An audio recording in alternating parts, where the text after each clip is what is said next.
My cousin pretended to be my friend to steal my boyfriend. She said, I'm better for him anyway. So I set her up with a fake profile and watched her fall for a non-existent guy. She's still humiliated. I never thought someone I grew up with, someone who was supposed to be family, would betray me in a way that made my stomach churn. My cousin Callista didn't just cross the line, she bulldozed right over it. And the worst part? She didn't even try to hide it. Callista and I were always close, or at least I thought we were. Growing up, we spent every other weekend at each other's houses because our moms were close. She was the flashy, outgoing one, always the center of attention, and I was the quieter one, more comfortable in the background. Even as kids, she loved to one-up me. She'd brag about her new toys, her better grades, or how many friends she had. I thought it was harmless. Just Callista being Callista. Turns out, it was a preview of what was to come.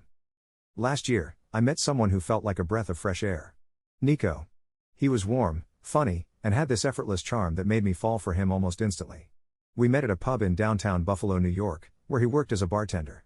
It started as casual flirting, but soon we were spending almost every evening together. I hadn't been this happy in a long time. When things started to get serious, I decided it was time for Nico to meet my family.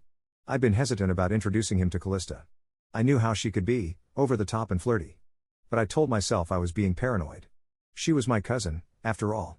Family. So, I brought him to a family barbecue. It didn't take long for Callista to start her act. She was all over Nico from the moment we arrived.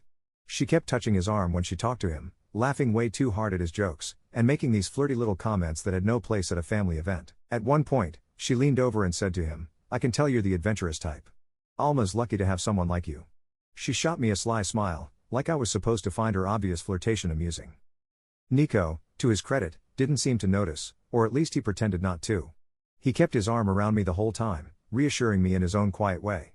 But I couldn't shake the feeling that Callista was testing boundaries, trying to see how far she could push without me calling her out. I didn't say anything that day. Maybe I should have. But I didn't want to cause a scene. I told myself I was imagining things, that I was overreacting. I'd regret giving her that benefit of the doubt.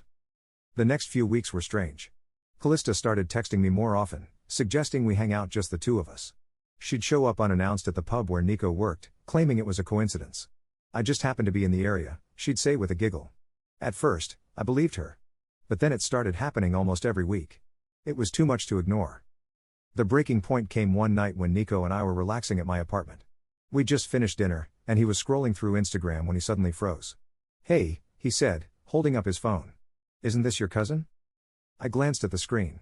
It was a picture of Callista, dolled up and leaning against a bar. The caption read, Cheers to great company, cocktail glass. Yeah, that's her, I said cautiously. Why? She DM'd me yesterday, he said, his voice casual but curious. She said we should hang out sometime. She told me not to tell you because she wanted it to be a surprise. My heart sank. What exactly did she say? I asked, trying to keep my voice steady. Nico hesitated, clearly uncomfortable. She said you're amazing, but she thinks I might like her better because she's more outgoing. She said she could keep up with me in ways you couldn't. I felt like I'd been punched in the stomach. My own cousin, someone I trusted, someone who was supposed to have my back, was actively trying to sabotage my relationship. And she wasn't even subtle about it. The next day, I confronted her. I drove straight to her apartment, my hands shaking the entire time. When she opened the door, she looked surprised to see me but not guilty. Alma. What are you doing here? She said, flashing her usual fake smile. I didn't waste any time. What are you doing, Callista? I demanded. Why are you messaging Nico behind my back? Her smile faded. She crossed her arms and leaned against the doorframe, her expression turning defensive. I don't know what you're talking about, she said, but her voice was too casual. Don't play dumb, I snapped. He showed me the messages. You told him not to tell me. You told him you'd be better for him than I am. What the hell is wrong with you? She rolled her eyes, like I was being dramatic. Oh, come on, Alma. It's not a big deal. I was just joking around. You're blowing this way out of proportion. I felt my blood boiling. Joking? Telling my boyfriend you'd be better for him is a joke to you? She shrugged, completely unapologetic. Well, maybe it's true, she said with a smirk. Nico's great, but honestly, you're not exactly his type. He deserves someone who can keep up with him. No offense, but you're kind of boring. I was so angry I couldn't even speak for a moment. My hands were shaking, my vision blurring with tears of rage. You're unbelievable, I finally said. You're my cousin. How could you do this to me? She just stood there, completely unbothered.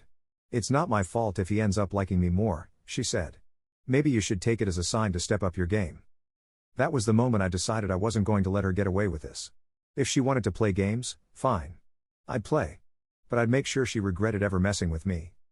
I left Callista's apartment that day angrier than I'd ever been. I wasn't just hurt, I was furious. She wasn't just trying to take Nico from me, she was doing it while acting like she was better than me. Like I didn't deserve him. I knew I couldn't let her get away with this. But confronting her again wouldn't work. She didn't care about my feelings or the damage she was causing. She'd brush it off like she always did. No, this needed a different approach. Something that would teach her a lesson she wouldn't forget. I started planning my revenge that night. First, I created a fake online profile.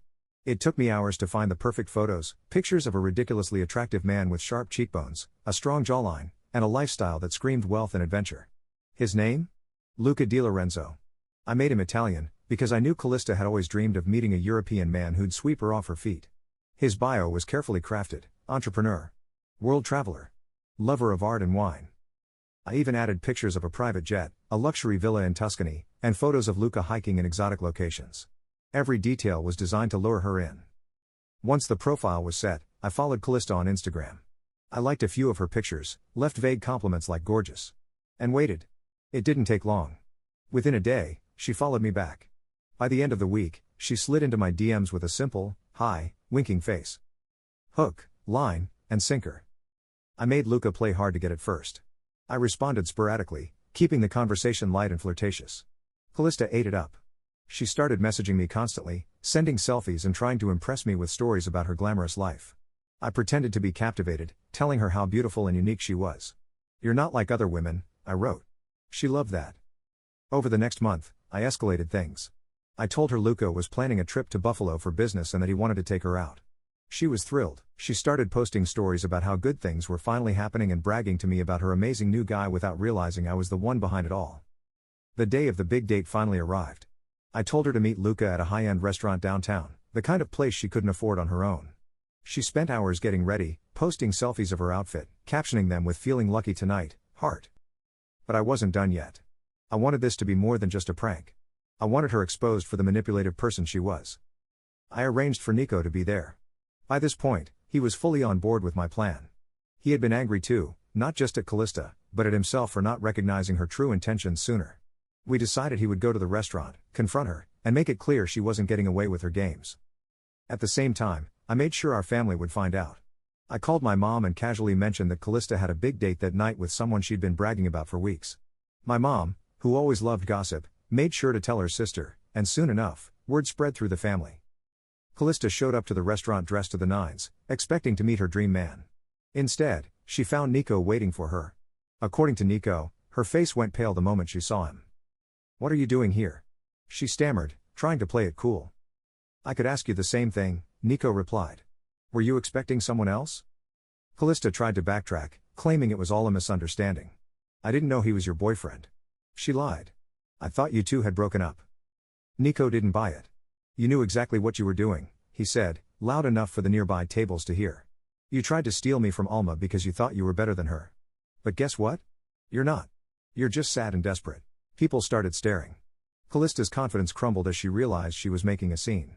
"You don't understand," she muttered, her voice shaky. "It wasn't like that." Nico shook his head. "It's exactly like that. And now everyone knows it." Callista stormed out of the restaurant, humiliated. But it wasn't over yet.